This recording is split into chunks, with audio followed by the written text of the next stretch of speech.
This evening at the Granada Forum, we welcome presidential candidate Ted Gunderson. As regards his background, he is a former special agent in charge of Los Angeles office of the FBI. He served there for 27 and a half years. In 1979, he founded the Ted L. Gunderson and Associates. It's a Santa Monica-based firm doing international security consulting and investigation. F. Lee Bailey, Esquire, the famous attorney, once described Ted Gunderson as a person with investigative skills that are unsurpassed by anyone I know or have known.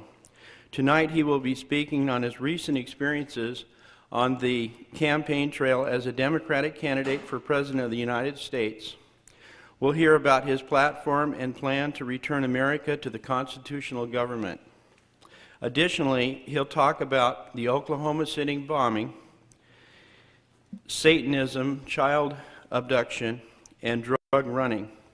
Now, please join me in giving Ted a warm welcome. Thank you very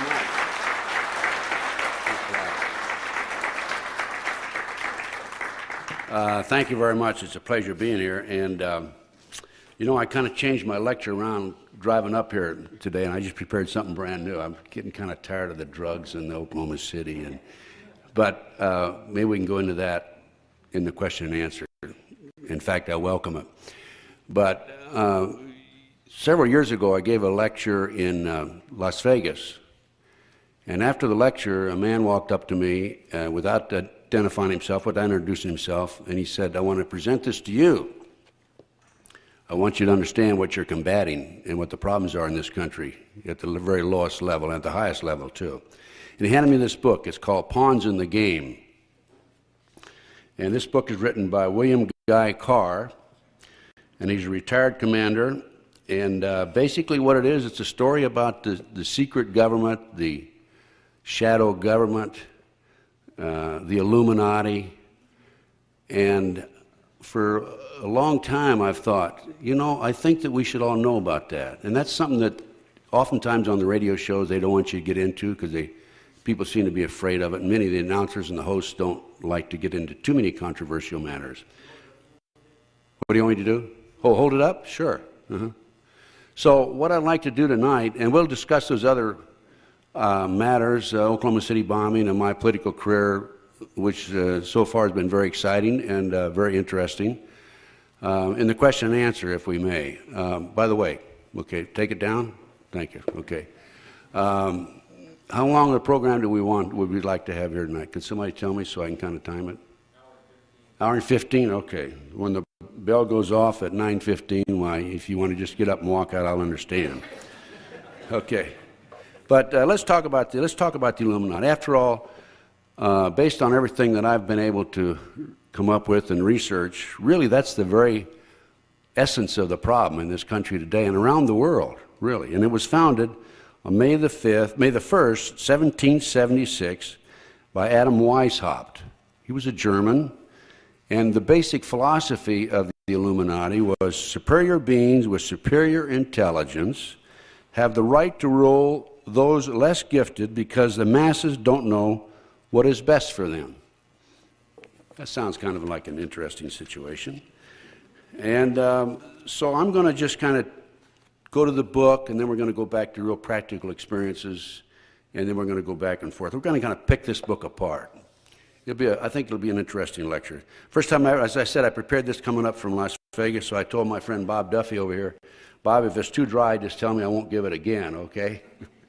But anyway, Weishaupt organized the Illuminati to put the plot into execution. The words Illuminati is derived from Lucifer and means holder of the light, using the lie that his objective was to bring about a one-world government to enable men with proven mental ability to govern the world. He recruited about 2,000 followers.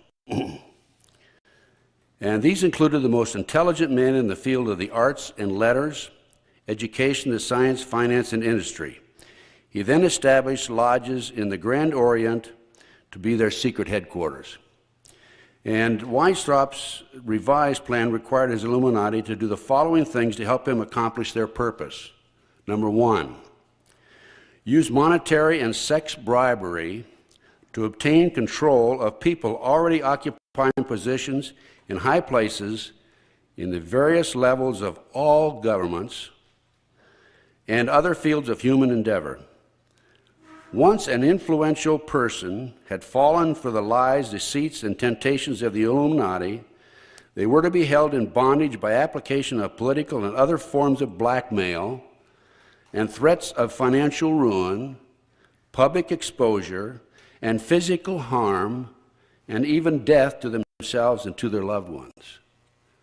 Now, I became involved in the Jeffrey R. McDonald case. I'm sure many of you remember that case. And that was my first exposure to the Illuminati.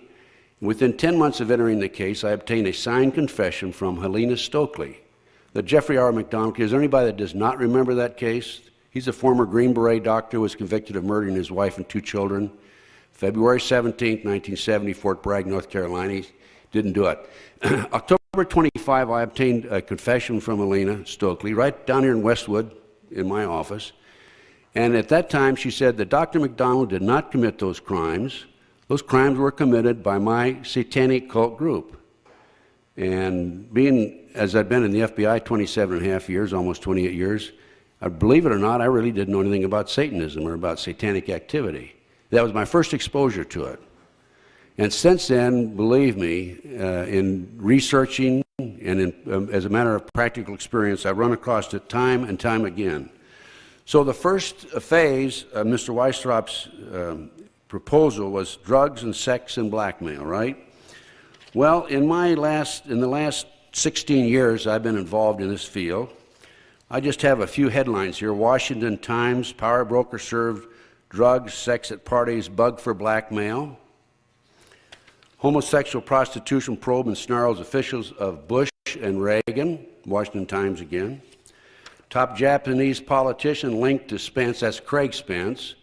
Craig Spence was a CIA operative whose specialty was to set up and blackmail prominent politicians, dignitaries, ambassadors, and so forth.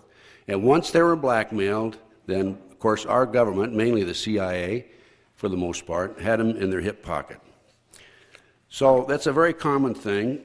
And also, I've run across this situation in the Nebraska case. I became involved in the Nebraska case. It's called the Franklin cover-up in late 1989. And as a result of my investigation and working with John DeCamp, we developed information about the children who were being taken out of private schools in Omaha, boys and girls, by private limousine to Sioux City, Iowa, 120 miles away, placed on private jets and flown to Washington, D.C. for sex orgy parties with congressmen and senators and prominent politicians, governors, and ambassadors.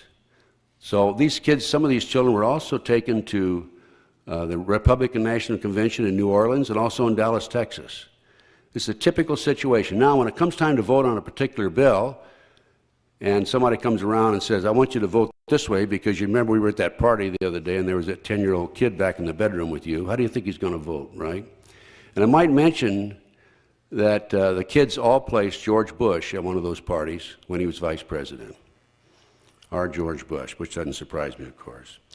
Okay, the next point in question with this, the Illuminati and Mr. Weisstrop's ideas is the Illuminati on the campuses and on the faculties of colleges and universities were recommend students possessing exceptional mental ability, belonging to well-bred families with international learnings for special training in internationalism. This training was to be provided by granting scholarships to those selected. They were to be educated and indoctrinated into accepting the idea that only one world government can put an end to recurring wars and tribulations. They were to be at first persuaded and then convinced that men of special ability and brains had the right to rule those less gifted, because the Goyim, meaning the masses of the people, didn't know what is best for them physically, mentally, and spiritually. And then it goes on and it mentions the 3 specific schools. And then the third point in his platform was to influence influential people trapped into coming under the control of the Illuminati. The students had to be especially educated and trained, were to be used as agentur and placed behind the scenes of all governments as experts and specialists, so they could advise the top executives to adopt policies which would, in the long run, serve the secret plans of the one-worlders and bring about the ultimate destruction of the governments and religions they were elected or appointed to serve. Now let's think back to Franklin Delano Roosevelt. You remember his Secretary of State? What was his name? I was trying to think of it. Cordell Hull. And just recently, well, it wasn't Cordell Hull. It was the... Huh? No, it was the... it's been documented since the Soviet Union... I can't think of his name. Stenson? No, it wasn't it. Anyway... No, that wasn't it either. Well, I'll tell you, recently I was trying to think about this coming up, and I couldn't think of his name. I'll find out for the next lecture, by the way. Well, he wasn't secretary, he was a top advisor, and he went with him to Yalta, Franklin Delano Roosevelt to Yalta. Yes. And it's been documented since the fall of the wall, the Berlin Wall, it's been documented that Alger Hiss was, in fact, a Soviet spy. And look what we gave away at Yalta. So this is typical. The fourth point, the Illuminati were to obtain control of the press and all other agencies which distribute information to the public. News and information was to be slanted so that the Goyim would come to believe that a one-world government is the only solution to our many and varied problems. Well, I don't probably have to talk to you much about the one-world controlled press, because that's exactly what they are. And I've had some experience on the campaign trail in that regard. In late November, I decided to run for President of the United States. I'd been a Republican all my life, but I felt that to be the most effective candidate, I should, for the first time, register as a Democrat, and I did. And as a result, I went to a number of Democratic rallies, and I publicly stated how I felt, and I was not too popular. I was kind of like the bastard at the family reunion, if I may say. And as a matter of fact, I remember in Galveston, I stood behind this fellow we were registering, and I introduced myself, and Ted told him I was running for president on the Democratic ticket. I told him he had a choice. He had a conservative Democrat, a Jeffersonian Democrat, or Bill Clinton. He said, I've already decided to vote for my friend Bill. I said, well, let me talk to you a little bit about you. I don't want to talk to you. Well, no, I don't want to talk to you. I tried it 4 times, and he wouldn't let me get one word in. So that was kind of typical of what happened to me. But at that same rally, there was a judge who was master of ceremonies. And after the program was over, and Richard Gebhardt spoke there, by the way. And after the program was over, I went up and shook hands with the judge, and he very quietly said, I have to say that I admire what you're doing. And but he also said, don't tell anybody I told you that. Right? New Hampshire. In New Hampshire, the first press release that came out gave Clinton as 94% of the vote. And the rest of us all had 6%. Now, I registered in New Hampshire, and unfortunately, I was not able to even make a trip to New Hampshire because my finances were so tight. But I did end up 11th out of 21 candidates, so there's somebody up there that knows about me anyway. But in checking behind the scenes, so to speak, I learned that the truth of the matter was that Bill Clinton received 91%, the rest of us received 6%, and 3% of the people took their ballots and didn't vote for anybody. So that's, of course, one of the ways that they do it. Austin, Texas, one Sunday here, a couple of Sundays ago, they had a rally at the state capitol building for the Branch Davidians, and I was asked to appear there as a speaker, make a few comments. I was about the 4th or 5th speaker. I was the 5th speaker, as a matter of fact, and They had some of the victims and some of the victims who were able to get out of there. One man, I felt so sorry for him. He lost his 18-year-old daughter. He was also there and was able to get out. They had the relatives of the victims and so forth. And I was the last speaker. And when I got up to speak, a CBS affiliate there took the cameras down and walked off. And so I started talking about some of the problems we have in this country, you know, little things like billions of dollars of drug money laundered through BCCI and a savings and loan fiasco where people lost their whole life savings, and Ruby Ridge and Waco. And I felt that the media should at least be aware of it, since they don't ever print anything about those various items. And they just kept on walking. And finally I just said, you know, ladies and gentlemen, you've been betrayed and we've been betrayed. We've been betrayed by the White House. We've been betrayed by Congress. We've been betrayed by the politicians. And worst of all, we've been betrayed by the American press and by the American media.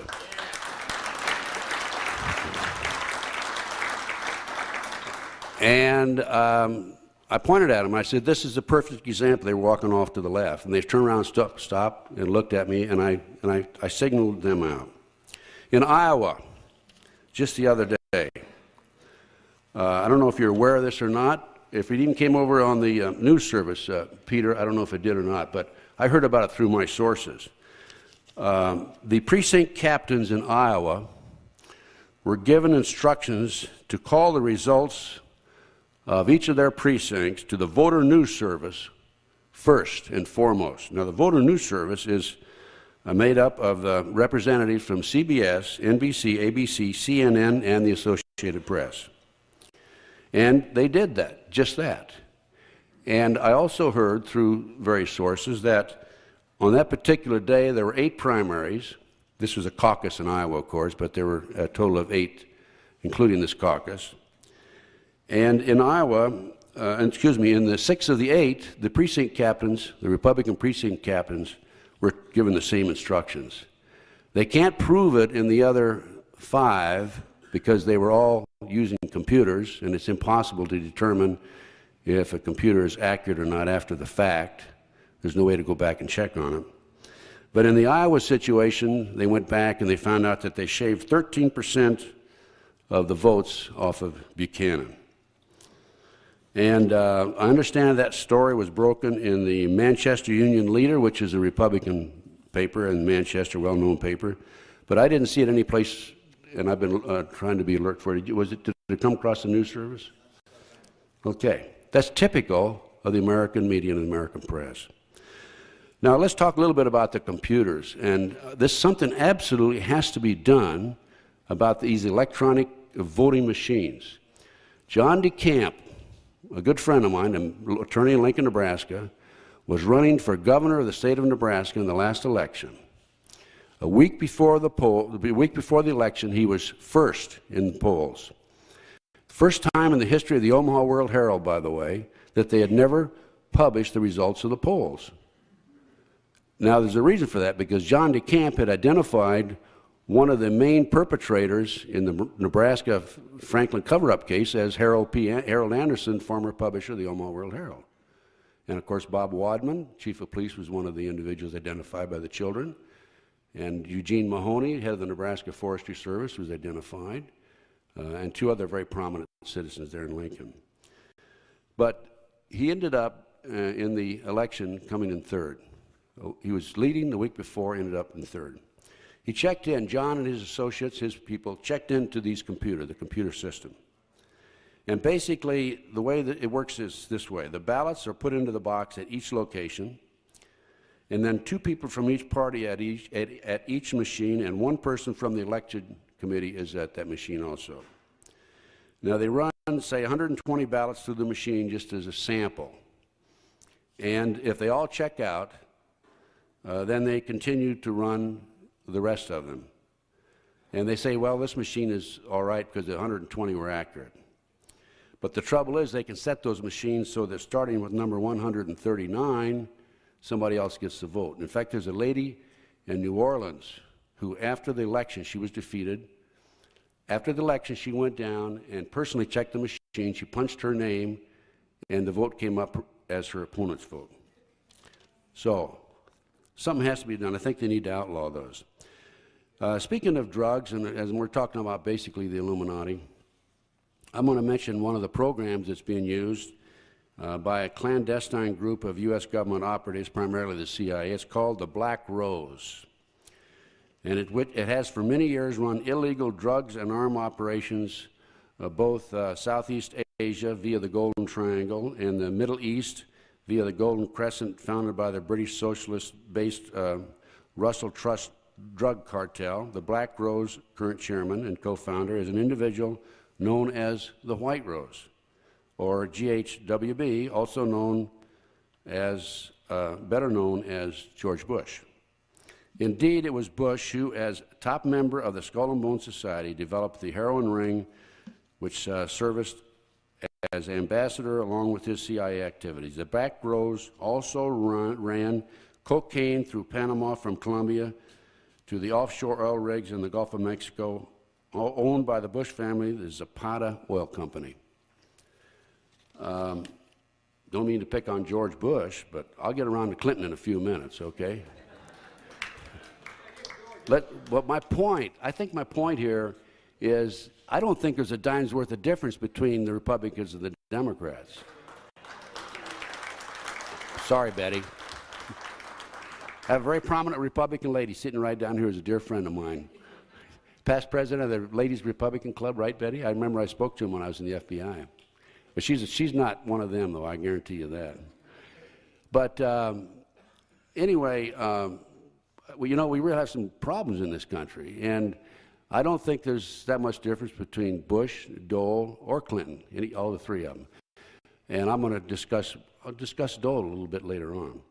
But anyway, in a subsequent meeting of the Illuminati on July the 16th, 1982, they came up with a 7-part goal. Now listen to this closely. They came up with an order of chaos. Create chaos in your society, in your home. Abolishment of private property. Abolishment of inheritance. Abolishment of patriotism. Abolishment of all religions. Abolishment of the family. And creation of a new world order. I'm going to just give you next a little summary of the Communist Manifesto. 1, abolishment of private property. Heavy progressive income tax. Abolishment of all rights of inheritance. Confiscation of property of all immigrants and rebels. A central bank. Government control of communication and transportation. Government ownership of factories and agriculture. Government control of labor. Cooperative farms, regional planning. Government control of education. Let's go back to the book now.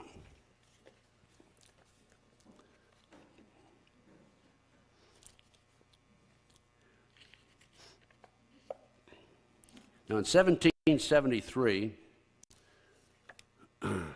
when Meyer Rothschild was only 30 years of age, he invited 12 other wealthy and influential men to meet him in Frankfurt.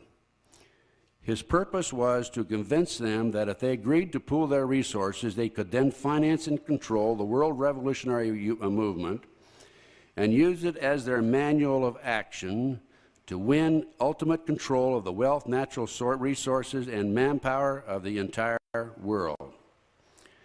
During this meeting, this was recorded, by the way, there were 26 various topics that were discussed, but I'm just going to skip through a few of them that I think apply to our situation here today. And during this meeting, it was discussed, and he argued that the use of any and all means to reach their final goal was justified on the grounds that the ruler who governed by the moral code was not a skilled politician because he left himself vulnerable and in an unstable position on the throne.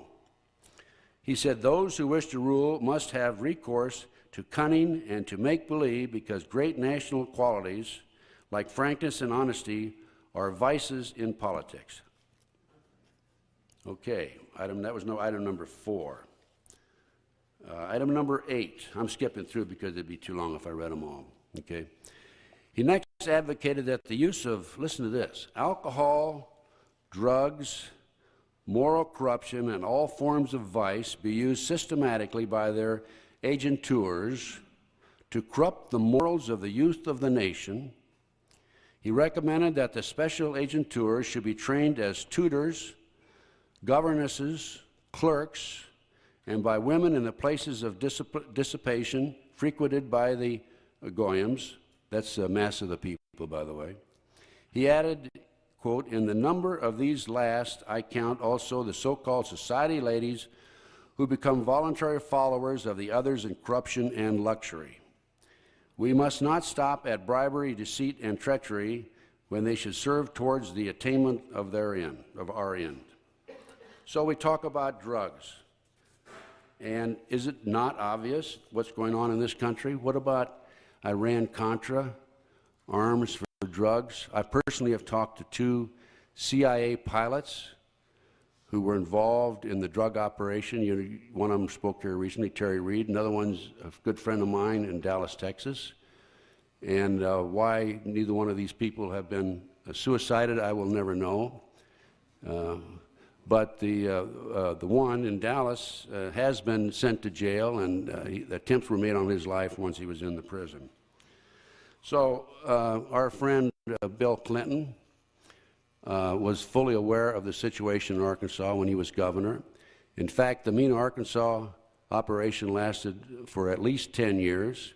It was personally brought to his attention by Larry Nichols. I think some of you heard Larry Nichols last night. But Bill Clinton told Larry, well, it's not a state matter, it's a federal matter.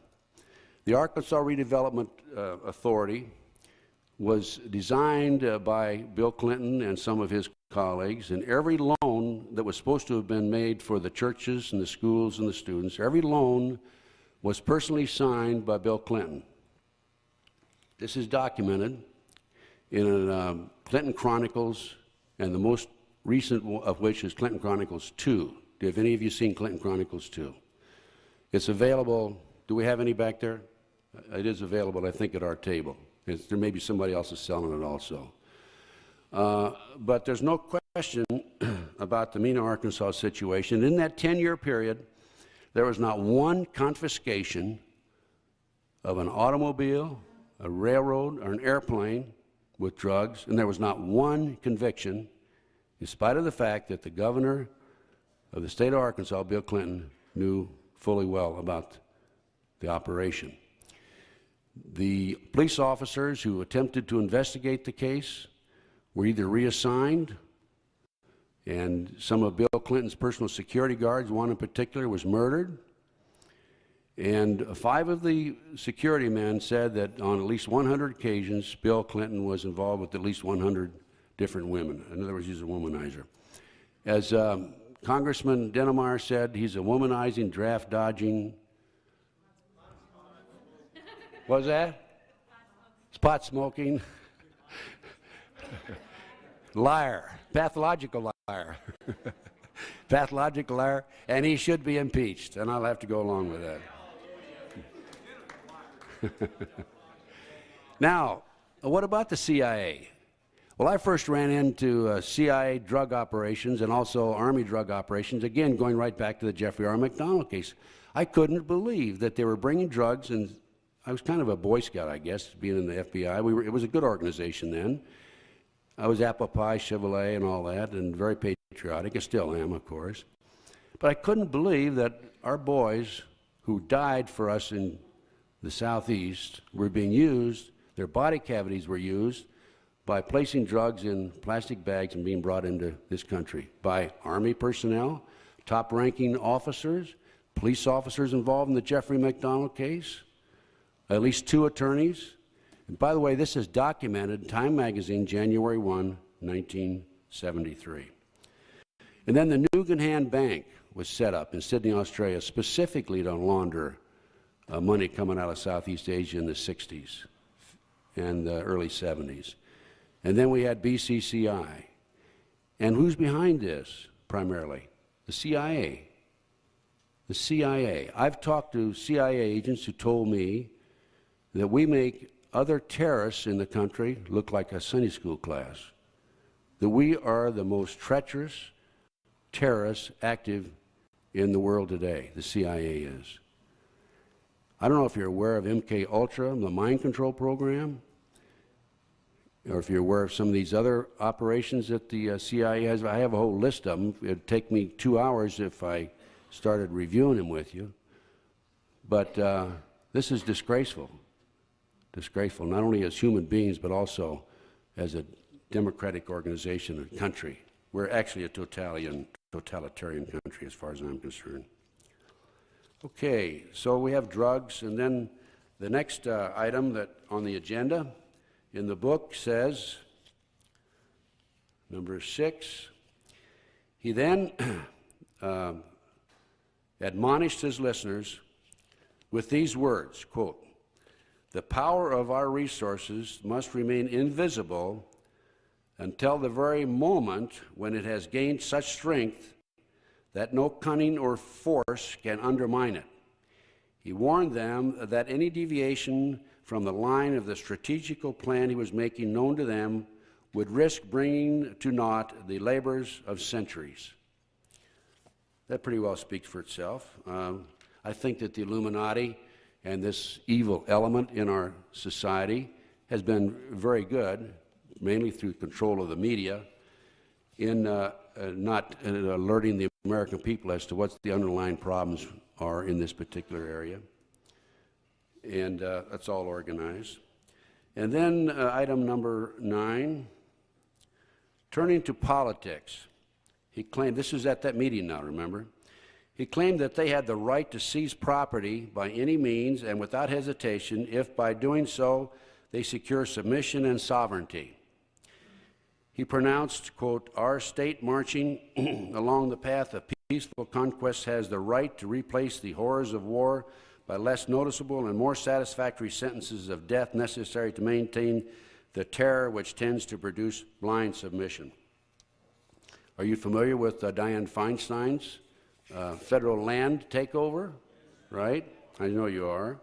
Are you familiar with the laws that allow our alphabet teams, BATF, FBI, and others, to come in and seize assets? Are you aware that there's a statute? I haven't seen this with my own eyes yet. I've been told this, and when I say it's true because I've documented it or I've had the research on it. This I don't have the research on. I've been told there was a statute passed recently that allowed the federal government to seize land and additional criminal charges, misdemeanors other than mainly drugs, which is what they've used in the past. I know of individual after individual who's lost their land, lost their property. So this kind of follows with the pattern. There's a financial crimes enforcement network active in the country today. And it's a little-known agency within the Treasury Department whose subversive mission is to monitor every dime you earn, track every dollar you spend, and identify all your assets and property for later confiscation. They haven't been doing too well with me lately, I'll tell you. That's the way they keep you down and out, is they keep you broke. And then there's a international biosphere reserves, it is. In the New World Order, this team for section of land that has been turned over to the World Conservation Bank in lieu of payment of the debt to the World Bank. In the U.S., largely unknown by most Americans, many beautiful national parks and wilderness are quietly being turned over to the world bankers, the Rothschilds and the Rockefellers cartel, as payment on the national debt. Areas such as Smoky Mountain National Park, these are then cleared of any citizens and zealously patrolled by U.S. Forestry Services. By the way, most recently I learned that in recent years, U.S. Forestry Services are now carrying firearms. They didn't used to carry firearms in the old days. In fact, the entire Amazon basin of Brazil is now the property of the Prime Philip of England, who heads the International Biosphere Reserve for the World Conservation Bank. This is happening all over the world, ladies and gentlemen. Item number 11. He next expounded his theories regarding war. In 1773, he set down a principle which the governments of Britain and the United States publicly announced as their joint policy in 1939. Now, wait a minute, this is 1773, and he talked about a war in 1939? This is documented, ladies and gentlemen. He said it should be the policy of those present to foment wars, but to direct the peace conferences so that neither of the combatants obtained territorial gains. Yalta, I'd say. I think the Russians came out far ahead of us. He said the war should be directed so that the nations engaged on both sides would be placed further in their debt and in the power of our agenteurs. Wars. These are the people that tell us when we go to war. These are the people, the World Bank, the silent bank, the behind-the-scenes agency, World Bank, Federal Reserve, you name it. They're the ones that tell us who's going to be in the White House, who's going to be elected. And if they can't get him in the White House, they can always just not have a primary like we did in Kansas recently with Bob Dole, right? If it doesn't look too good for him. Okay, number 12. He next dealt with administration. He told those present that they must use their wealth to have candidates chosen for public office who would be obedient to our commands, this is in quotes, so they may readily be used as pawns in our game by the learned and ingenious men we will appoint to operate behind the scenes of government as official advisors. He added that the men we appoint as advisors will have been bred, reared, and trained from childhood in accordance with our ideas to rule the affairs of the whole world. Well, I just mentioned the Nebraska case. They're running kids back there, blackmailing politicians. I recall another case, as a result of the McDonald investigation, I became a so-called satanic expert and have testified as an expert witness on satanic cult matters. I recall a lady in New York City came to me, and she had been in the cult, had been raised in the cult as a multi-generation member of the satanic cult group, her mother and father, grandmother, and so forth. And she was sent to law school specifically to learn about immigration into this country, that she was an immigration attorney, and she told me herself that she used to make trips to Europe to pick up children and bring them into Kennedy Airport and turn the children over to two men, or a man and a woman, who she had never even seen before. Item number 13, he dealt with propaganda and explained how their combined wealth could control all outlets of public information while they remained in the shade and clear of blame, regardless of what the repercussions might be due to the publications of libel, slander, or untruths. The speaker said, "Thanks to the press, we have got gold in our hands, notwithstanding the fact that we had to gather it out of the oceans of blood and tears, but it has paid us even though we have sacrificed many of our own people. Each victim on our side is worth 1,000 goyams." Propaganda, libel, slander. In the Nebraska case again, the children have identified Warren Buffett as being involved in this operation, this ring. Warren Buffett's the richest man in America. Warren Buffett is a major stockholder, ABC Television. Warren Buffett is a major stockholder in the Washington Post. I recall recently speaking to the media after the Oklahoma City bombing. I was interviewed by Nightline, NBC. Is that Nightline or Dateline, Peter? Nightline. No. And Chris Hansen interviewed me, and the producer was Italian named Joe, I forget his name offhand. Anyway, they had me come over to the hotel in Las Vegas. They came to Las Vegas. And I went over and we sat down, and they interviewed me for 2.5 hours. And they kept asking me the same question over and over and over. One question they must have asked me 10 or 12 times. And I've been dealing with the media for about 25 or 30 years. So I knew what he was doing. He's waiting for me to give the weakest answer or a poor answer or a different answer so that they could discredit me. And this happens to me on a regular occasion. After Chris Hansen finished, I don't know if any of you saw that, the final product, but they tried to make me look like an idiot on national television. I don't think they succeeded. I was told they didn't. The producer said to me, and there had just been an article in Spotlight magazine about how I talked about the Oklahoma City bombing. It was the big lie, which it still is, and I still claim it is, and I know it is. And John Doe 2, by the way, is either a government agent or an operative. There's no question about it. I'll be glad to tell you why I think that later on, the questions and answers.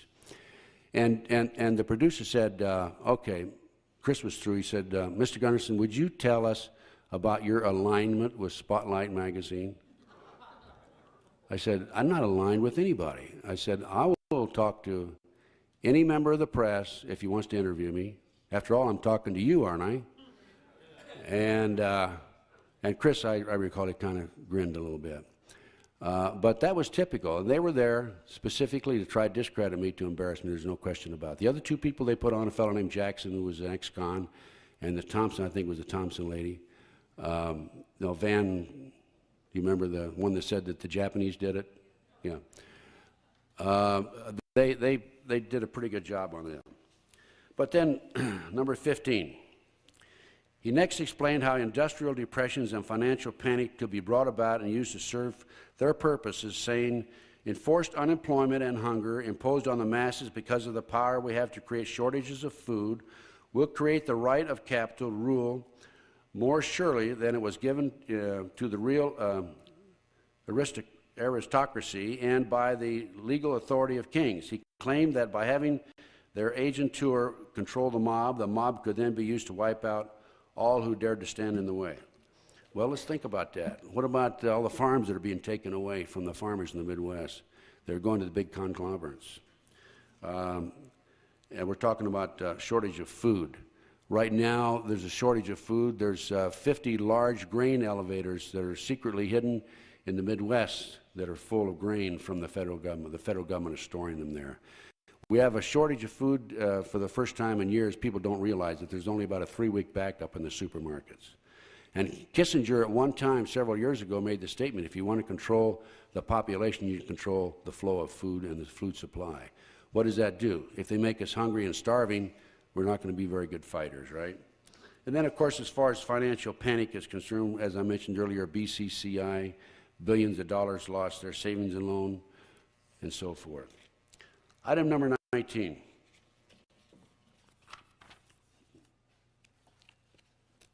Diplomacy was next discussed. After all wars, secret diplomacy must be insisted upon in order that our agentur, masquerading as political, financial, and economic advisors, can carry out their mandates without fear of exposing who are the secret powers behind the national and international affairs. The speaker then told those present that by secret diplomacy, they must obtain such control, quote, that the nations cannot come to even an inconsiderable private agreement without our secret agents having it on hand. Number 20. The ultimate world government is the goal. To reach this goal, the speaker told them it would be necessary to establish huge monopolies, reservoirs of such colossal riches that even the largest fortunes of the Goyams will depend on us to such an extent that they will go to the bottom together with the credit of their governments on the day after the great political smash. The speaker then added, you gentlemen here present who are economists, just strike an estimate of the significance of this combination. I think that's happening to us today. Are you familiar with the meeting in San Francisco, September 27th, October 1st? Gorbachev, Bush led the charge, Margaret Thatcher was there to establish plans for a global civilization. Here's a newspaper article to that effect. Number 21. Economic war. Plans to rob the Goyams of their landed properties and industries were then discussed. A combination of high taxes and unfair competition was advocated to bring about the economic ruin of the Goyim as far as their national financial interests and investments were concerned. In the international field, he felt that he could be encouraged to price themselves out of the markets. They could be achieved by the careful control of raw materials, organized agitation among the workers for shorter hours and higher pay, and by subsidizing competitors. The Speaker warned his co-conspirators that they must arrange matters and control conditions so that the increased wages obtained by the workers will not benefit them in any way. What about NAFTA and GATT? The oil industry, from the period of 1986 to 1992, there were at one point 4,000 oil rigs in the independent oil industry. There's less than 700 as of 1992. Instead of developing our own natural resources, the oil industry in this country, what we're doing, we're bringing them in at the rate of 15 million barrels per day in 12 supertankers out of the Middle East. And George Bush and his family, the Zapata Oil Company, own a number of those supertankers. I've been told also by a CIA informant that they're not only bringing oil in those supertankers, but they're also bringing drugs in those supertankers. In the 26 years, from 1946 to 1971, the U.S. trade surplus, I emphasize this, surplus, $98 billion, economy grew at the rate of 4.8% per year, the national debt rose $148 billion. In a 23-year period from 1972 to 1994, the U.S. suffered a $1.6 trillion trade deficit. Economy grew 3.8%. The federal debt soared an annual rate of 3,200%, more than any preceding 26 years by $4.3 trillion. NAFTA and GATT, they've put out vineyards out of business. I understand that there's a high unemployment rate in the San Diego area, and that the number of the companies are moving over into Mexico across the border, putting our people out of work. And we are losing jobs in this country at the rate of 16,300 jobs a week. So far, since GATT and NAFTA have passed, American labor market has lost over 800,000 jobs. Item number 24, importance of youth. The importance of capturing the interests of youth was emphasized and admonition, that our agentures should infiltrate into all classes and levels of society and government for the purpose of fooling, bemusing, and corrupting the younger members of society by teaching them theories and principles we know to be false. Okay, let's talk about the youth for a while. How about these children in the Nebraska case? Paul Benassi, one of 4 children who refused to recant his signed statement, there were 80 children came forward in that case, said that he was part of an organized child kidnapping ring when he was 10, 11, 12 years old. He was used as a decoy to attract other children in public locations, parks, malls, and so forth, over to the car, and the adults would grab them and throw them in the car. Reader's Digest, July 1982, more than 100,000 children disappear every year and are never heard from again. I'm not talking about runaway teenagers. I'm talking about 2, 3, 4, 5, 6-year-old kids. In the Nebraska case, Paul said that these kids are kept in safe houses across the country and ultimately auctioned off in Las Vegas, Nevada, an airstrip there, and also Toronto, Canada. And in this particular case, he said he's attended 6 such auctions in Las Vegas. The least number of children were 6, the most were 36. The average kid, 10, 11, 12 years old, blue-eyed, blonde hair, sells for about $50,000. I wrote a letter to the Attorney General of the United States, William Barr, wrote a letter to the FBI, wrote a letter to the Governor of the state of Nebraska, I wrote a letter to the Attorney General of the state of Nebraska, and I told him about this. And I told him, don't believe me, I only used to be in charge of the FBI in Southern California. Come see me, I'll give you my sources. You can talk to the people that I talked to, the people that gave me statements. And you know what? I received 2 responses. Number 1, my sources were not credible. Number 2, you don't have the proper documentation. I immediately documented my information and sent a 20-page document back. I have not received any response today. How about the McMartin case? Okay, everybody's familiar with that, being in this area. You are aware, of course, that the children said they were taken down in tunnels under the school, and they were taken through the tunnels up into the triplex next door, taken out into automobiles and prostituted. These are 2, 3, 4-year-old children. And the authorities came in and said, well, I don't think these children are telling the truth. They're imagining this. And so they said they were fantasizing. And of course, we know what happened. Ray Buckey was hung jury twice out. Virginia, or the old lady, Miss McMartin, acquitted. Well, in the spring of 1990, I had an opportunity to gain control of the McMartin property. It had been sold from the McMartin family, the defense attorney, to a private contractor who was going to build an office on there. Thank you. Thanks a lot. See some water back here. And I signed a contract, assumed liability, and took a professional archaeologist in, Dr. Gary Stickle. We spent 34 days, 24 hours a day on that property. We guarded it. Of course, we didn't want anybody coming in and contaminating the evidence. And we found tunnels under the school. The authorities claimed they looked for tunnels. They couldn't find them. We found them. And as far as I'm concerned, the children were telling the truth.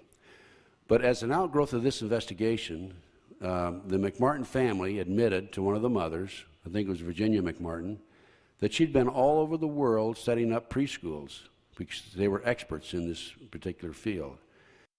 And Roland Summit, a prominent psychiatrist at UCLA, has made the statement in his research that there are at least 50 such schools across the country, preschools, where the children claim they were taken down into tunnels under the school. Now, in discussing the youth, I'd like to talk a little bit about the Finders case. I was able to gain access to an official Department of Treasury investigation, customs investigation, and I have it in front of me right now.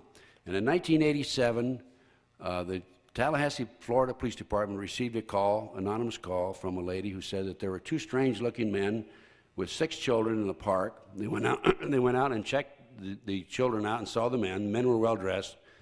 The children were rather skimpily dressed. The children did not know how to use the toilet facilities or the telephone. The police arrested them. As a result of information in the van, they found the computer disks and so forth. The police sent the information to the Metropolitan Police Department in Washington, D.C. The Metropolitan Police, with search warrants, went out and checked the location where the children were kept and the warehouse where some of the activities supposedly took place. They found computer disks, and they found evidence of satanic cult activities and ceremonies. They found pornographic material. They found and documented that this Finders case involved the purchasing of children, trading of children, and kidnapping children all over the world.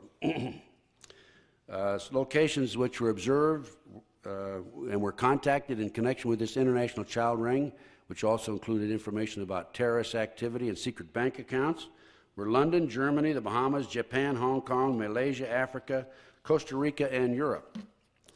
The customs agent, very diligent and very conscientious in his efforts to find out what the problem was and get to the bottom of this, contacted the Metropolitan Police Department at the location where this search took place. And I'm looking right now at his final and closing memo, and I'm going to quote it.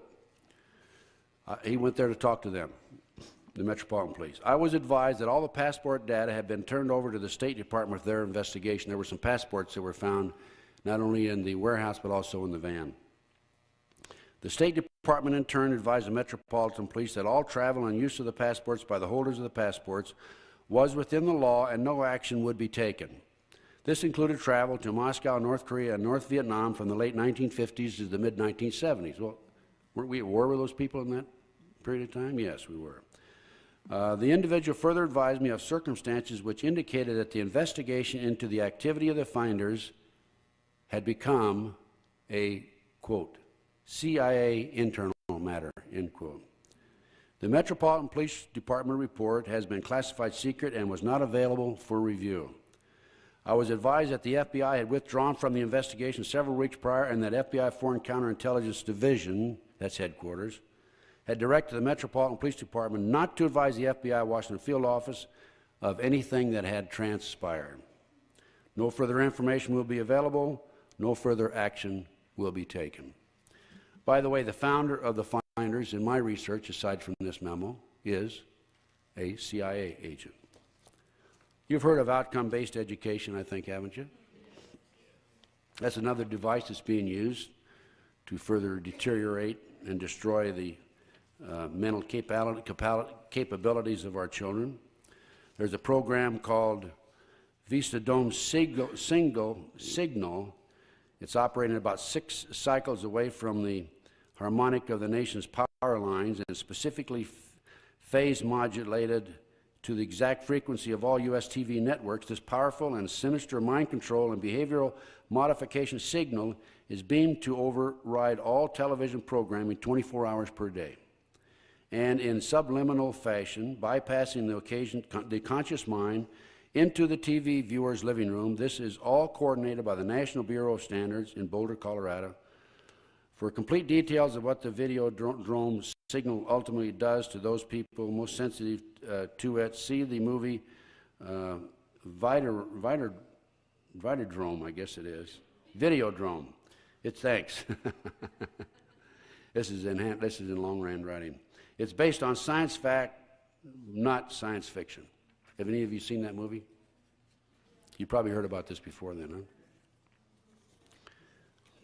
Here's an article about during the last 18 months, the government's been storing hundreds of tons of grain and other foodstuffs in some 50 secret underground facilities around the country. There are certain grain storage areas that are empty on a regular basis to the extent that there's hardly any grain available to the general public. Chips in the brain. This is a CIA operation. I have the documentation on it here. Project Gray Van, which is a super secret plan initiated by President Bush in 1991 to forcibly eliminate all Americans and other individuals who have been determined to be active opponents of the New World Order.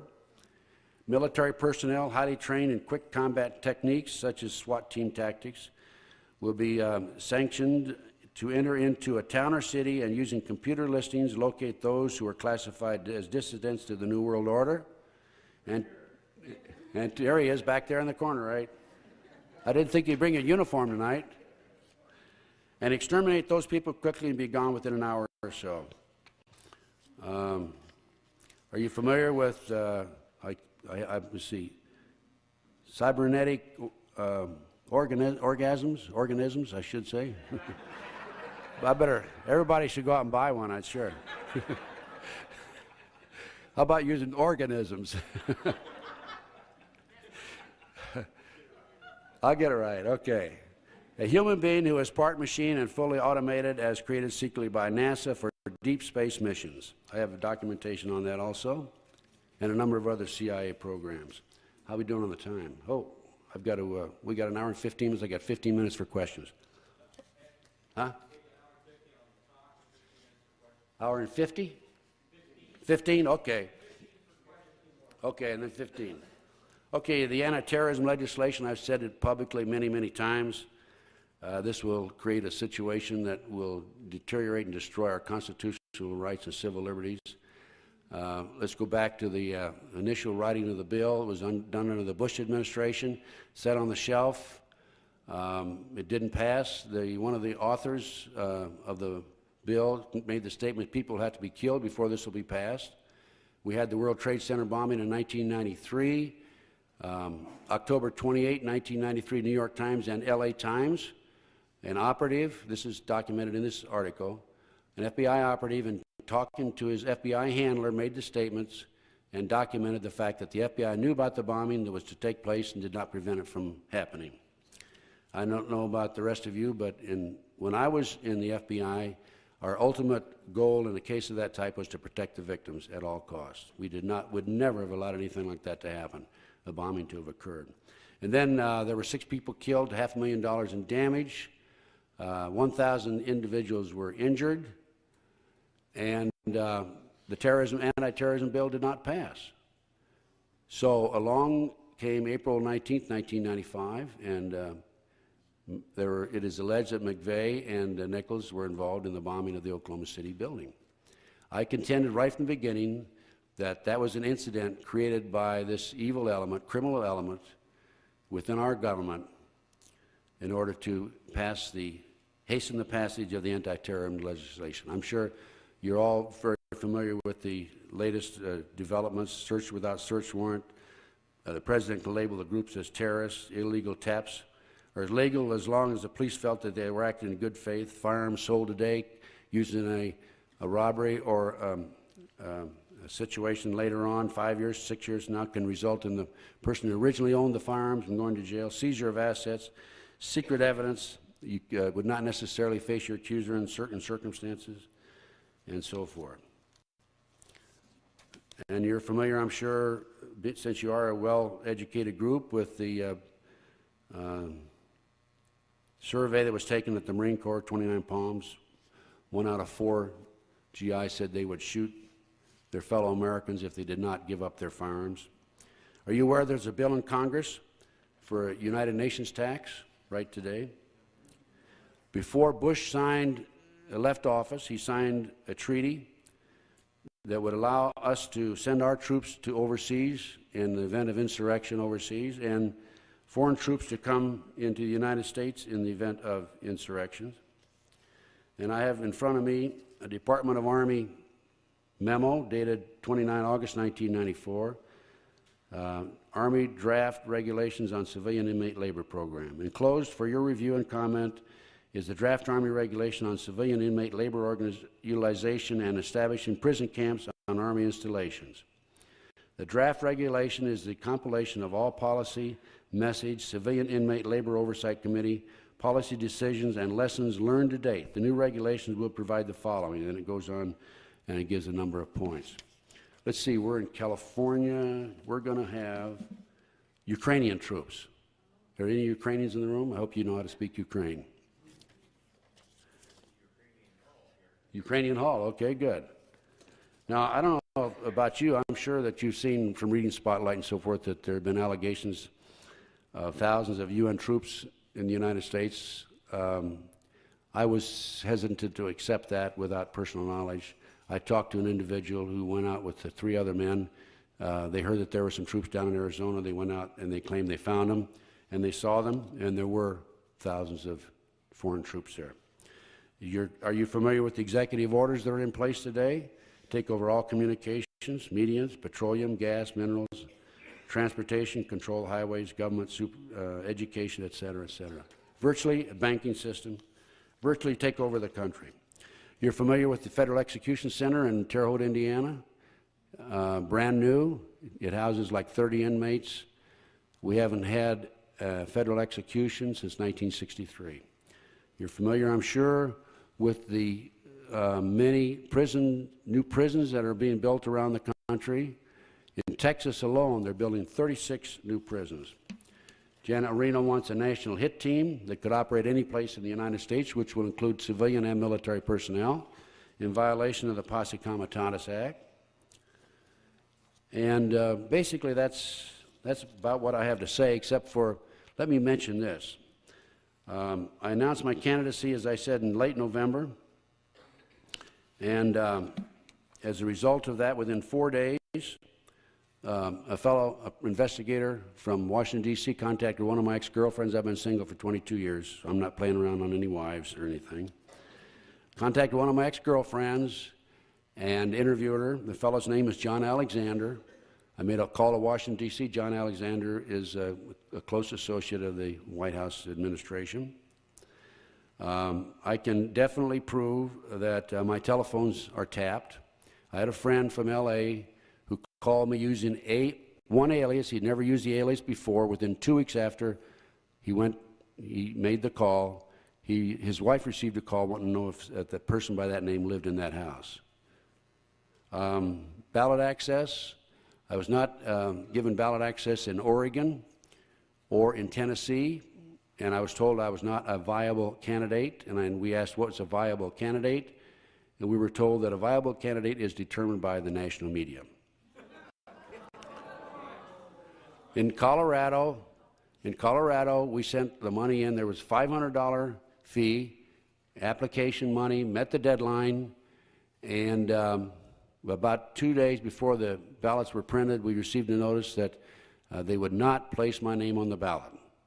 because I was not a viable candidate again, and they kept the $500, I might add.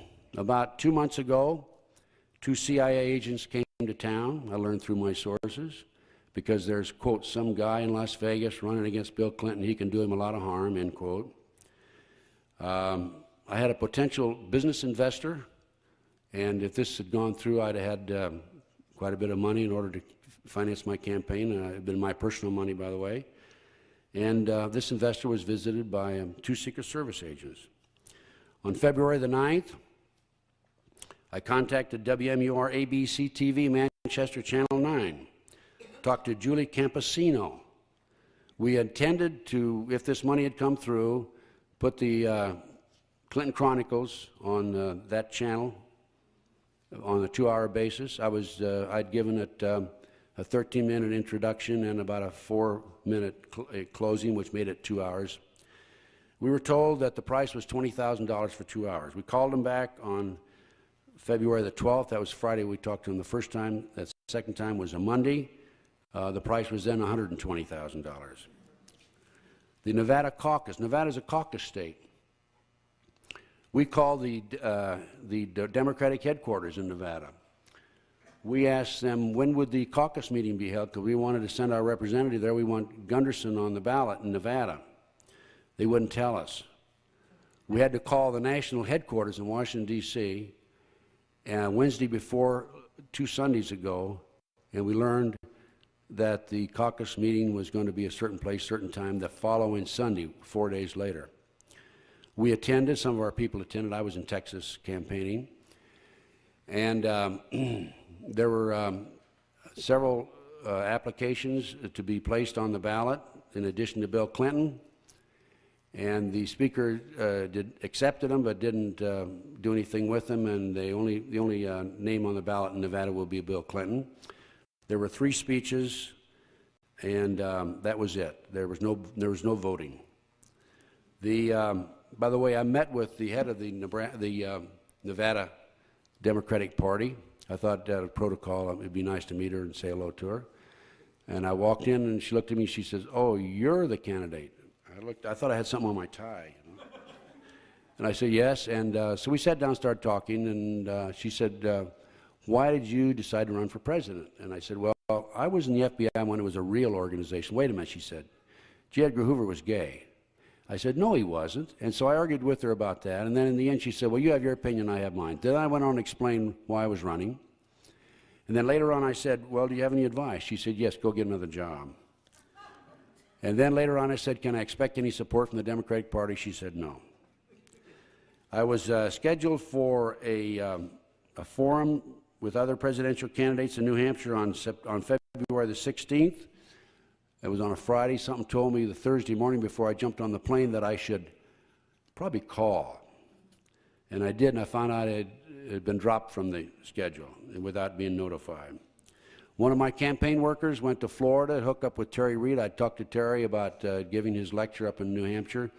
If my money had come through, I was going to use Terry, very frankly, and I'm not ashamed of it, to not campaign for me, but just to go out and lecture about drugs and Clinton's involvement in drugs. One of my campaign workers went to Florida to meet with some of Terry Reid's people, and he was beaten up and left for dead. I've had surveillances on me. My mail has been opened, and I've been cut off a number of radio shows for no apparent reason. But anyway, I feel like, I think, of course, we all know that, has it been announced officially that Clinton has a candidacy? Well, the Democratic headquarters told us that he did. So just last week, I decided I think it's time for me to change parties again. So I went over and I re-registered, and I'm a candidate for the Independent American Party, which is the taxpayers' party.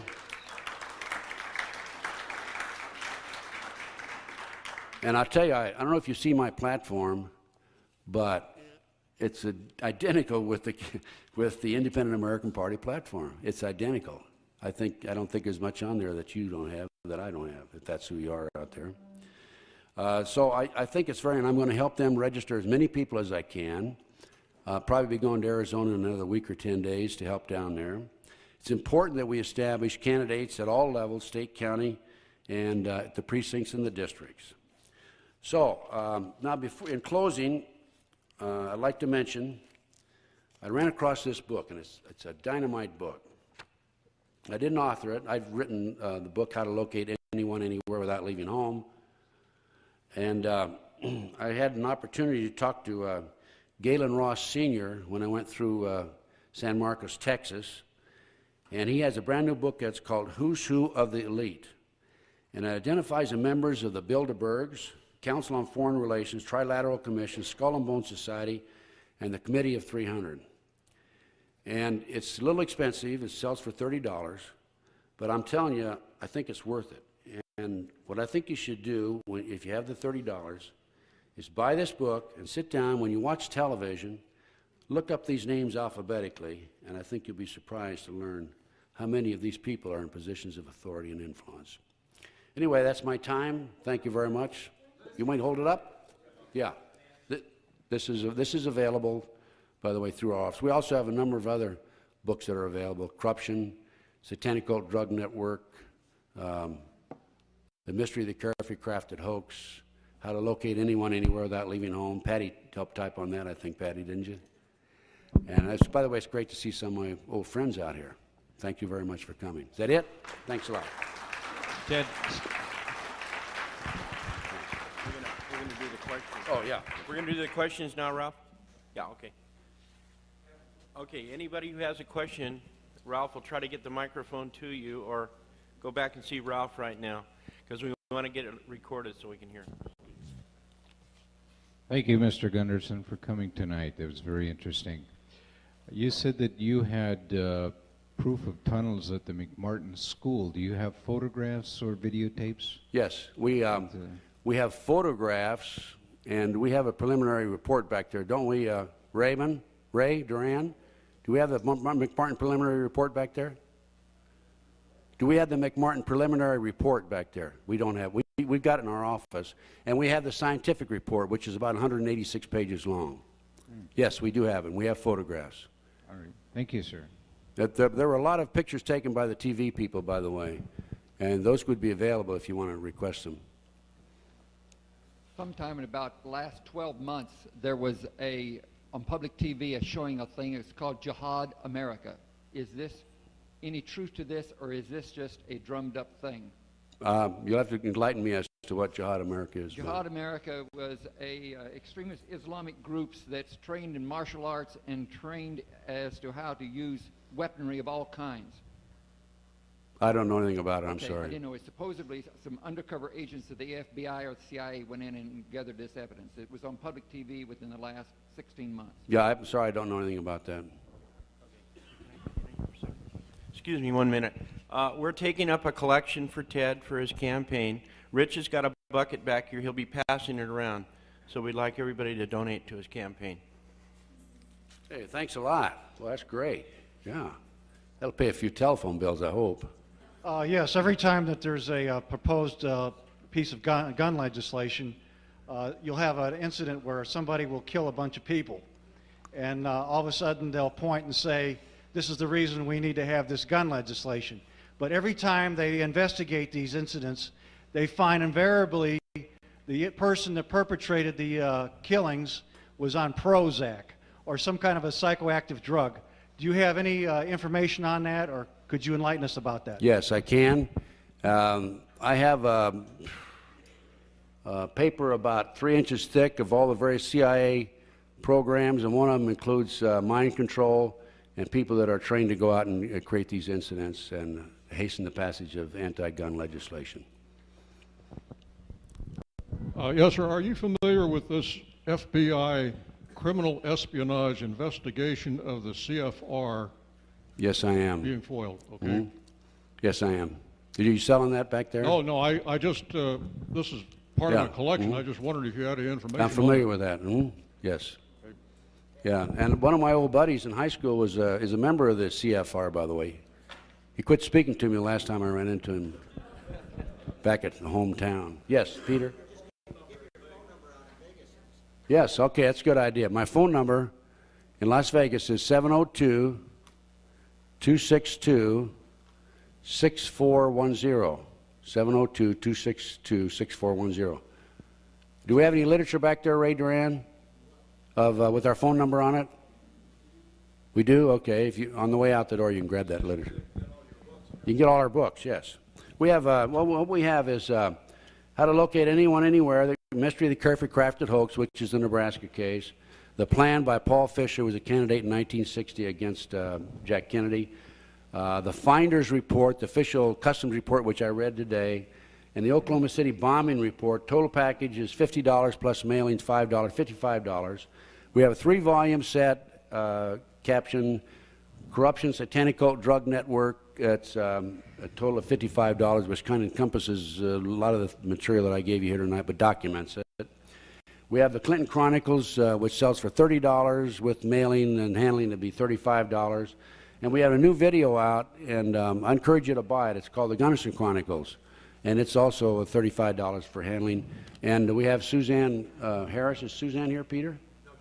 Oh, Suzanne Harris, very prominent attorney from the Law Loft. I'm interviewing her for 30 minutes. We're talking about legislation and treaties that have been passed and handed on down, and looking toward the goals of the New World Order.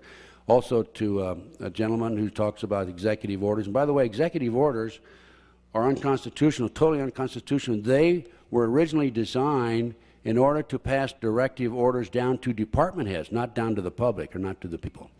And the other lady is Karen Bickman, who talks about the big federal land grabs. And these are all available. And then this elite book sells for $30. Yes. Ted, you faxed to me a step-by-step plan to return to constitutional government. Mm-hmm. Well, I went out and made copies of that. So if anybody's interested in having Mr. Gunderson's plan to return to constitutional government, here's a step-by-step on how to, with information number and fax number at the bottom of the sheet. And I made plenty of these copies at the back of the room. And I want to make a personal comment here. At great personal sacrifice, Ted has been traveling around the country, and it's not been easy for him. Now, irregardless of realistically whether he wins this presidency or not, he is performing an invaluable service to us patriots, educating the people. Thank you. Thank you. Hey, I realize it's a long shot. I realize it's a real long shot, but and if we could get a good man up there, I'm going to keep running. By the way, I'm going to run right up to the end. I hope that means the campaign. By the way. I'm going to run right up to the end, but if somebody as a constitutionalist steps forward and I think he's better than I am or can beat me, I'll step aside for him. It's very, very important, critical that we get somebody in the White House and get rid of these people that are throwing these things down our throat and destroying our whole civilization. By the way, I have something on my platform nobody else does, and that is to get rid of the Federal Reserve System. And furthermore, get rid of the IRS, get rid of the Department of Education.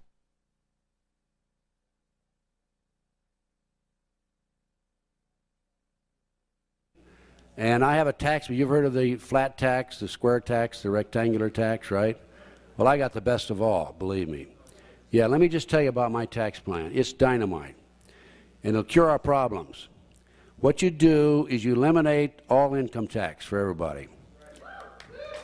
Yeah. Now, what happens there is the middle income and lower income bracket people spend what? Let's face it, we all spend what? 100% of what we earn, right? So by eliminating your income tax, you automatically have a 20 to 40% raise. That puts $2 billion a day into circulation. With $2 billion a day going into circulation, it's calculated to have 20 million new jobs. You'd have prosperity in this country like you never had before. You'd have jobs for the homeless. You'd have jobs for people on welfare. You'd have new jobs for labor. Okay? So how do you finance the government? Well, of course, we have tariffs and commerce, as the Constitution allows. But also, what I propose is that you have a $200,000 deductible.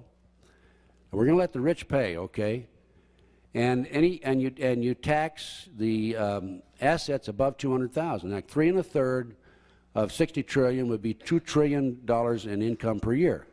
Well, the rich shouldn't complain because, after all, with $2 billion a day going into circulation, their assets are automatically going to go up. So they're going to be making more money. Their assets are going to be greater, so they shouldn't be upset at all about that.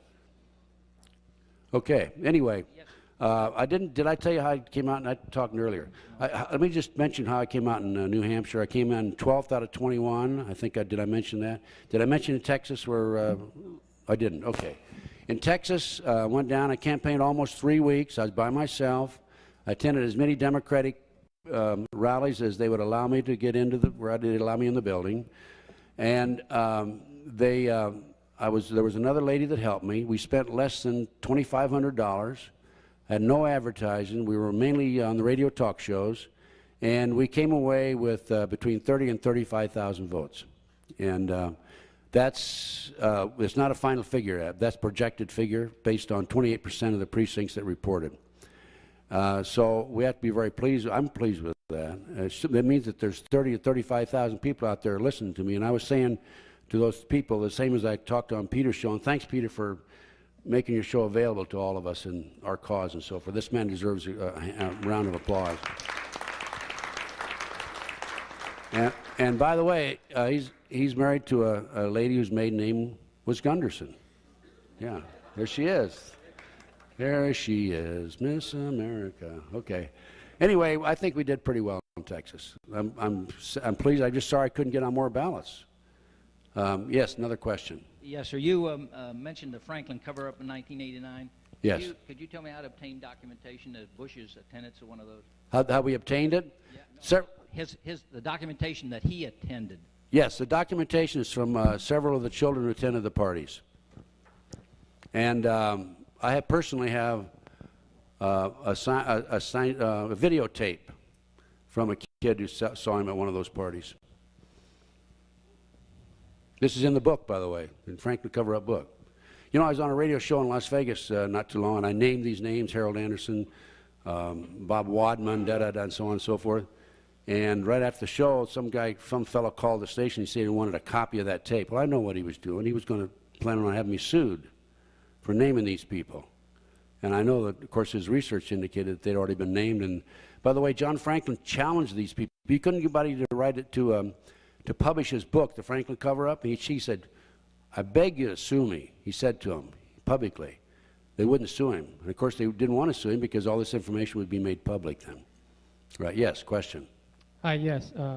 I've heard a rumor for the past 10 years, and this time the source was a man by the name of John Lear who claims that the attempted assassination of Ronald Reagan in '81 was orchestrated by the same people who did Kennedy through a Manchurian candidate. Do you know anything about that? I don't have any documentation, but I've heard similar stories. And for years, I went along with the Warren Commission report on the Kennedy assassination until I saw where Dr. Cyril Speck, or not Cyril Speck, Cyril Wecht out of Pittsburgh, said that, who was in part of the autopsy, I believe, said that there was more than one gunman. And I know Cyril Wecht. In fact, I've had him work on 2 of my homicide cases that I've worked in the past. And he's probably one of the most renowned pathologists in the country. And I'll take his word for it against the Warren Commission any day. And yet I went along with the party line all those years, and I must have blinders on. But of course, I was being fed the propaganda that you're given. But the FBI, I can understand. We had 164 categories which we were responsible for, and if information came to our attention within those 164 categories, we investigated. If it didn't, we put it in what we call the zero file. So I don't blame the FBI agents per se. It was only after I became involved in the McDonald case and another number of other cases, the McMartin case, and the Victor Gluskin bombing in the Marina del Rey, a bomb under the front seat in the gas tank, 2 bombs. The FBI, ATF, and the sheriff's office all said it was suicide, and $2 million of insurance. We were brought in, our firm was brought in. We established homicide without any doubt. 6 out of 7 insurance companies paid. We went to trial for the 7th Old Republic of Chicago, and we won in a trial. They said the judge ruled in our favor that he was murdered. There was not suicide. I call it suicided, right? But anyway, that's another story. But then more recently, the Oklahoma City bombing, there's no question in my mind that John Doe 2 is an agent an agent and or an informant or an operative for the federal government. Yes, question. Ted, you mentioned earlier Project Gray Van. Can you just give us a few more details on that? That's the assassination? On Project Gray Van specifically? Yeah, I'll read what I have here. I don't think I read it all. These are longhand notes. That's why I messed up on whatever. I won't say it again. I'll read the whole memo. Some of these memos I didn't read completely. I just skimmed them, if I can find it.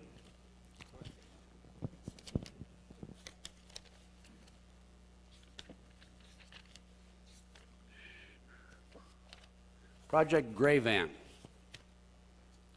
is a super secret plan initiated by President Bush in 1991 to forcibly eliminate all Americans and other individuals who have been determined to be active opponents of the New World Order.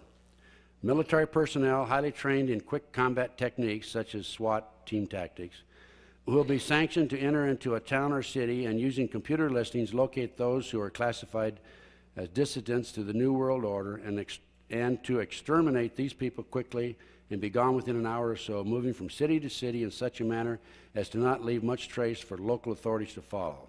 The plan is to claim these people eliminated were involved in drug dealings and that it was merely part of a drug war and to keep the information out of the news media. That's all I have on it. Now, let me just mention one other thing. I met with a CIA agent not too long ago, and we were in a restaurant, and he was filling me in on some information, giving me details about CIA activity, and he started crying. And he told me that for years he thought he was solving a problem, and all of a sudden he woke up one day and he realized he was the problem. And he said that of all the horrible things that he's done, and I know he's killed people, he said it's really starting to bother him. He said he has splitting headaches constantly, he can't sleep at night, and he's really, I don't know what's going to happen to him. I told him he had to go see a psychiatrist. But there's two groups in the CIA. There's the good old boys who realized that the orders they were given were not of humanitarian and in the best interests of those of us who we consider ourselves Christians. And then there's a new kid on the block. And the old-timers are working diligently and are in competition with the new kid on the block. And these are the young guys out of college and so forth who are doing all the professional assassinations and the killings today. And there were two, once I think CIA is like the mafia. Once you're in, and you're never identified. But two of them have told me that we're the biggest terrorists in the world and the biggest drug dealers in the world. Yes, question. Yes, thank you for coming. I have a comment and a question. By way of personal experience, a couple of years ago, I did attend an American Independent Party convocation for purpose of, it was more like a business meeting. And there was definitely pro-skinhead white supremacist literature on the table for distribution and pickup, so I want you to be cautioned to keep your eyes open for that kind of stuff. You don't want that mud slinging on yourself. No, I appreciate that. Okay. They've called me other things already, so it doesn't matter. Well, Couldn't put out the word I'm a homosexual. Yeah, you need to distance. You need to distance yourself from that kind of stuff. Okay. Secondly, question: do you take Michael Riconosciuto to be credible? Absolutely.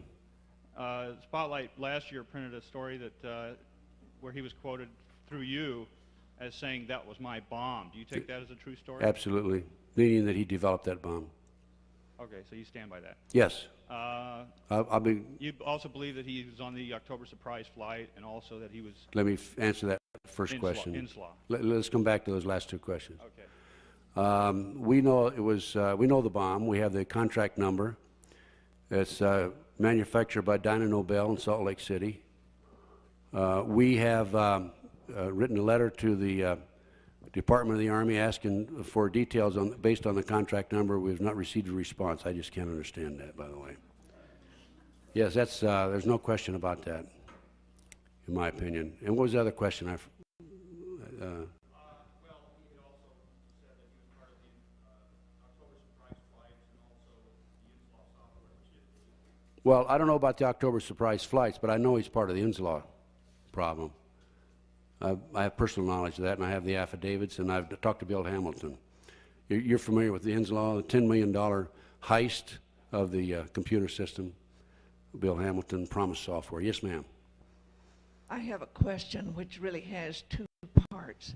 Do you know anything about the Delta Force or the Fifth Column Group and their plan to restore us to the gold standard?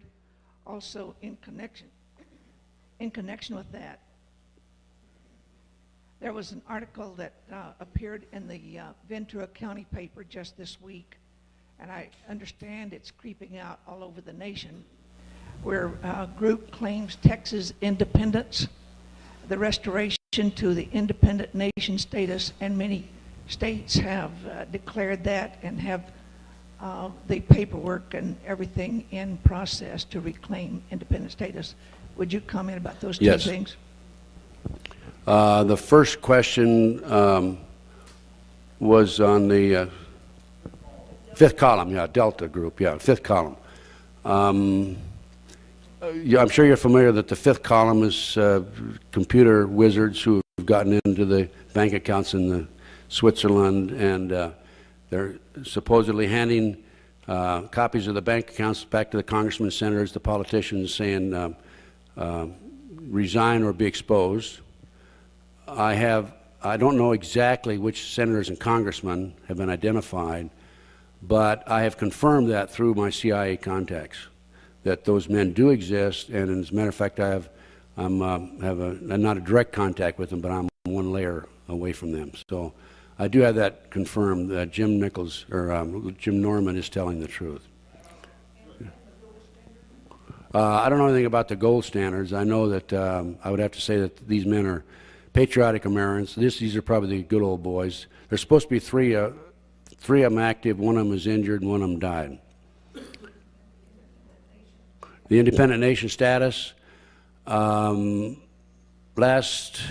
several days ago, over the weekend I think it was, 18th, 2,000 people marched on the state capitol and demanded that Bush vacate his office in Austin, Texas. And another 2,000 joined them and went on over to IRS and told IRS to get out of the state of Texas. Okay, we collected $173 here for Ted's campaign, and we want to thank him for coming here tonight and answering all the questions and telling us all of these things. Let's give him a round of applause. Thanks a lot. But I'm going to...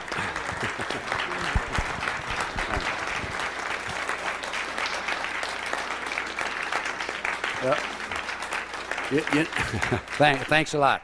You've seen this, and you've seen this. And what are the others that they do? I forget. But Bill Clinton goes like this every once in a while. Well, mine is this, right? Thank God we're all free. Let's hope we can stay that way. Ted, yes. We've completed the audio, but we got some more questions, so you want to hang on just Sure, for a few minutes? I'll stay all night. It doesn't matter. I'm just driving back to Las Vegas. I got gas money. Mr. Gunderson, since you were with the FBI, I just want to know if there were some underground naval bases in the east and west coast, if you know anything about them, and maybe in the island of New Georgia. I've heard about them. I don't know anything about them.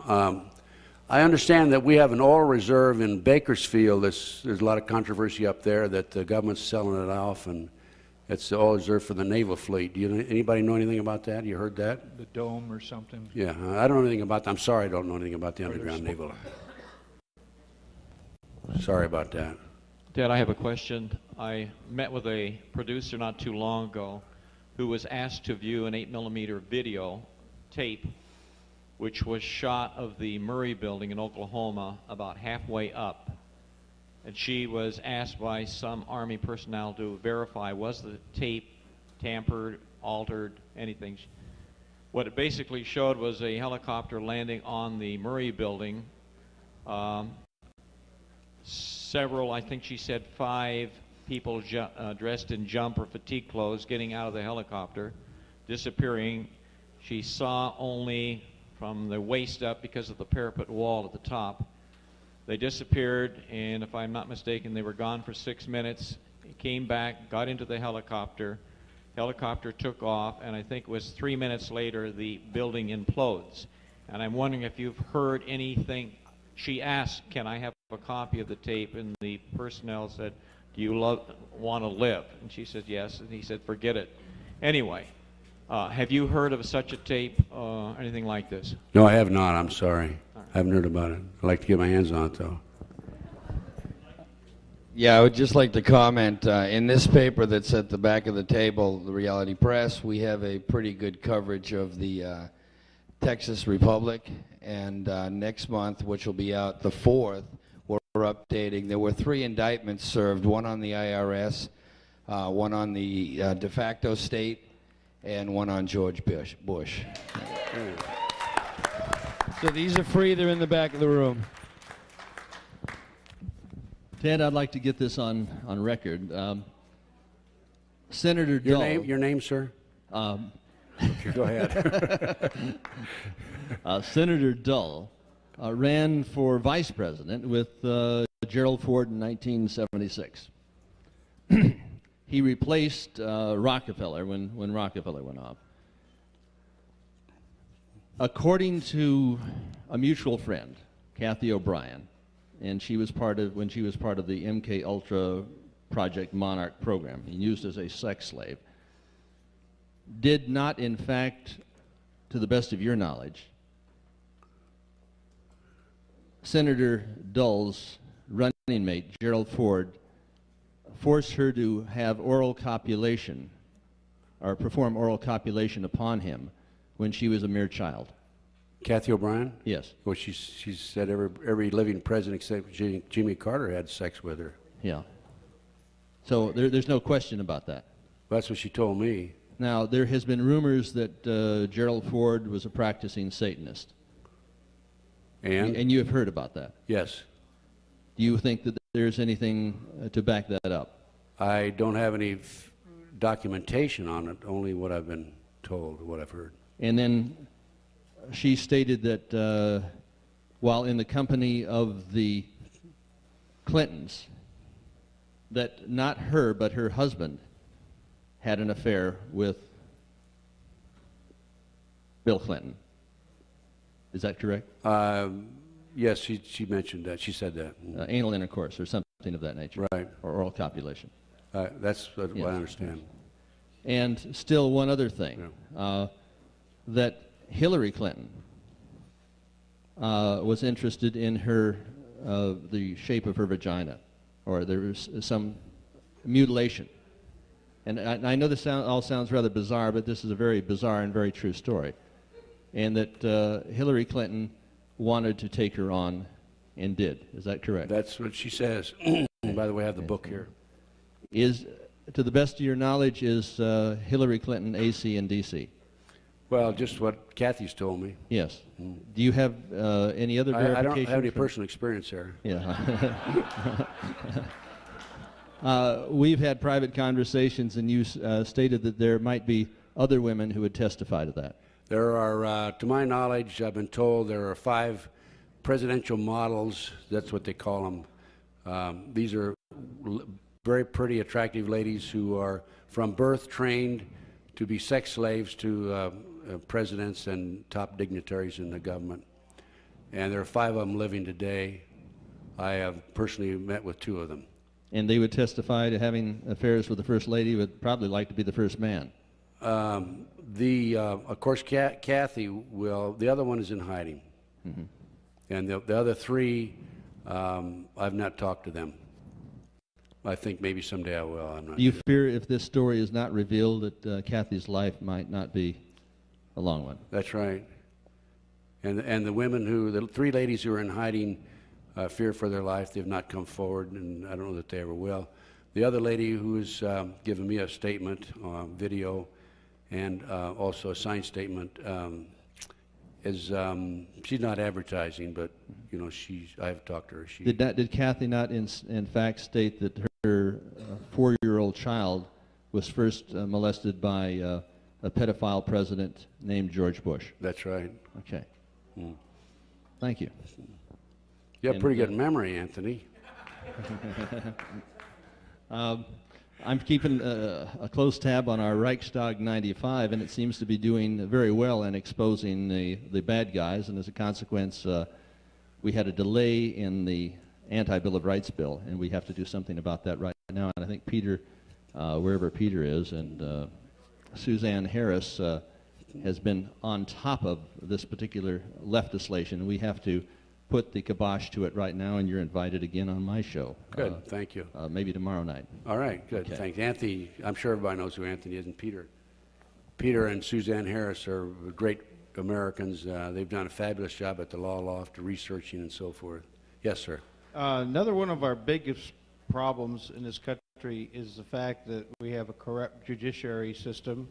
We have a Justice Department who will only stand up for the government and is not interested in justice for the people, only in keeping the government out of trouble.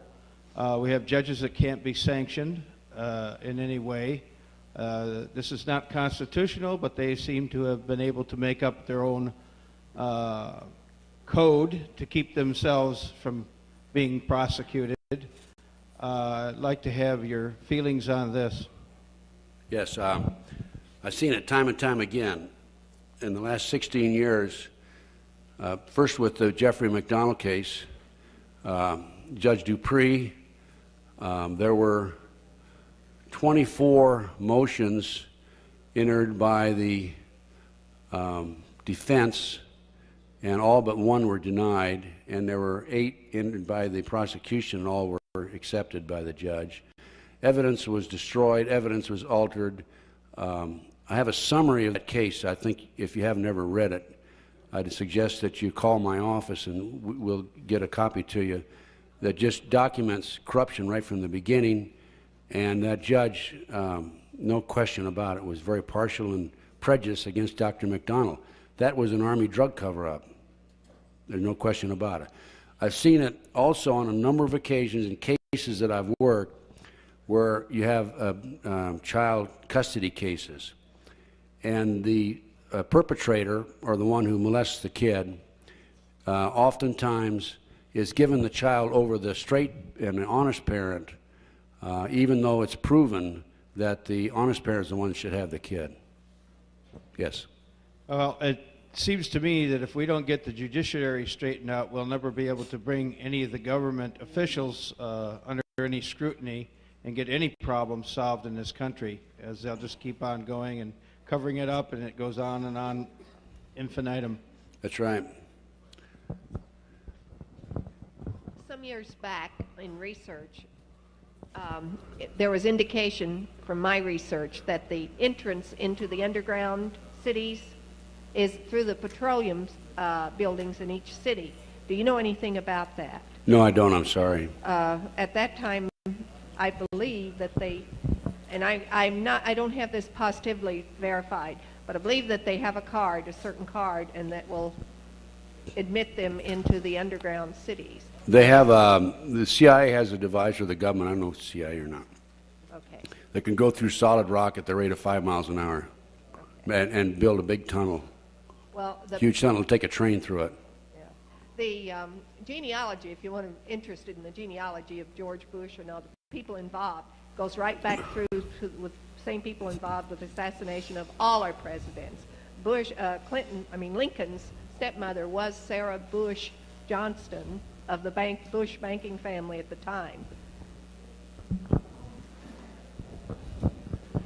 In response to Anthony's questions whether Hillary is AC or DC, I can assure him that she is. I have inside information on that. She was caught dead in the act in the White House. My second question for you is on Dr. Jeffrey McDonald. What is the status on him now? Jeffrey McDonald? Yes. Dr. McDonald is still serving 3 consecutive life sentences. He's lost 3 or 4 appeals. I forget, there's so many I forget. The attorneys supposedly claim that they're working on another appeal now. and that's it. We're in the process of, if any of you ever read Fatal Justice, not Fatal Vision, but Fatal Justice, it's a book out by Jerry Potter. It tells the true story of the McDonald case, and there's a movie that's being produced on that. I hadn't read Fatal Justice, but I have read the Fatal Vision, which was kind of a slanted left. Well, Fatal Vision was fiction. That's right. They only mention my name in there 3 times. Fatal Justice mentioned it throughout the book. So go buy Fatal Justice. Are you aware that he was kept in solitary confinement several years? Yeah, and what, sir? He was kept in solitary confinement for several yes. years. Yes. I don't know if he still is or not. No, he's not, but he was. And there was an attempt on his life in jail, too. Ultimate Evil. Those folks, the few of you that might know who I am, I'm reasonably selective in my friends at this point in time, for those of you that know why. Okay, I consider Ted and I are very good friends. If I made a list of 15 or 20 people out of all the people in the United States of America, okay, that are really out there, that have a big pair of eyes like he does to step forward to be able to do this, that's the wrong part of the anatomy. Ted would be really top, maybe in the top 10 out of all the people that are out here trying to kick tail on these bad guys. And I want you guys to realize something. I mean, some of us, you know, we're all crazy, the guys that are out in front anyhow. Obviously, we're all mental retards or something. There's something wrong with us. But you have to understand it takes a lot of guts to have all the time in that he has had in the FBI and to come forward, you know, and do his numbers like he does. So I hope you really appreciate it. And I respect Ted at a real high level compared, because we got a lot of jerks out here, and Ted is not one of them. Thanks, Bob. Bob deserves a lot of respect, too. If you might just very briefly tell him about the attempt to kill you. About which? No, we've already Which done one? that. They know The it. poison. The bulk of these characters already know. I think I really appreciate it. It's. I won't go into the whole thing again, but next time I'm talking, you can speak in here. Most of these are all friends, Ted. So I guess they're filled in. Listen, on the Riconoscudo thing, this gentleman asked about Riconoscudo and his veracity and whether he's straight up or down or not. Many years ago, in 1988, I was directly involved with the Inslaw investigations.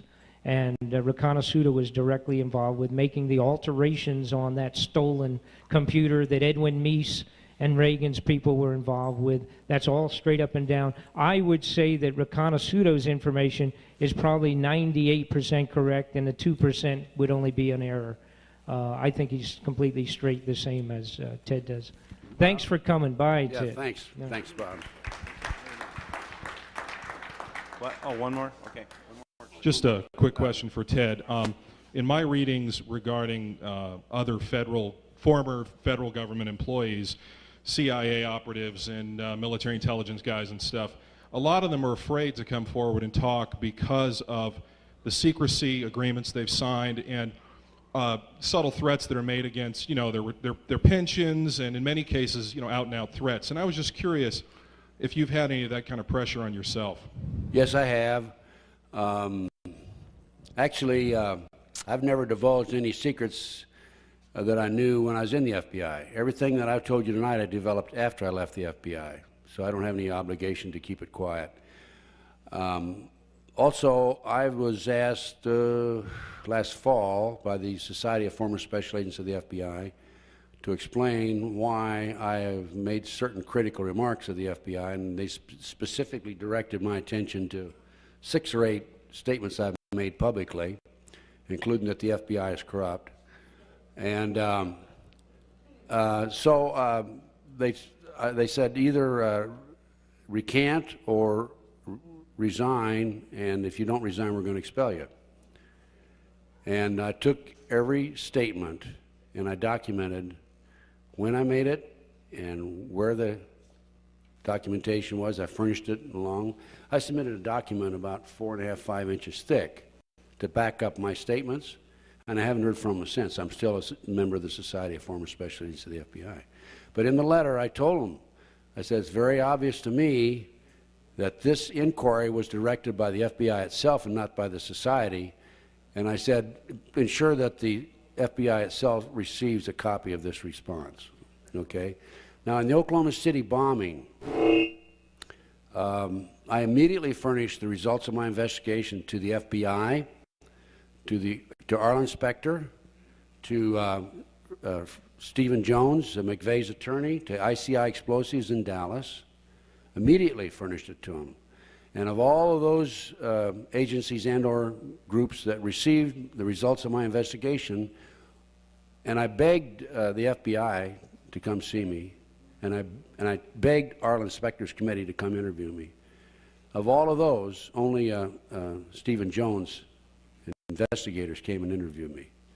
You see, the thing is, if the FBI would just come to see me, I would just sit down with my tape recorder and tell them all the things that I said tonight, and I would tell them where they can go to get the documentation. In fact, I'd furnish them the documentation. But they don't want to talk to me because they don't want to hear this, because they don't want to have to be placed in a position where they might have to do something about it. It's that simple. And I know that. And I'm just begging them to come see me. Please, FBI. Have you got any plants here tonight, by the way? Come see me.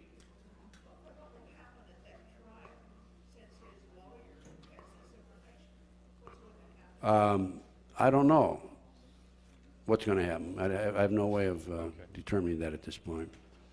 Ted, just one more quick thing. Has Jeffrey McDonald ever considered writing a book from his standpoint, what happened in his case? No, he hired Joe McGinnis to write the first book, and he thought it was going to be pro-McDonald, and it ended up being just the opposite. And he sued McGinnis and obtained an out-of-court settlement of $325,000. And then the latest was Jerry Potter, and Jeff helped on that version of Fatal Justice by Jerry Potter. But as far as I'm concerned, they didn't tell the whole story. I'm gonna write a book someday, and I'll tell the whole story. Okay, this closes our program. Let's give Ted a big hand for all the wonderful information and taking a stand like he has. Thanks a lot, folks. Enjoyed being here. For anybody who wants a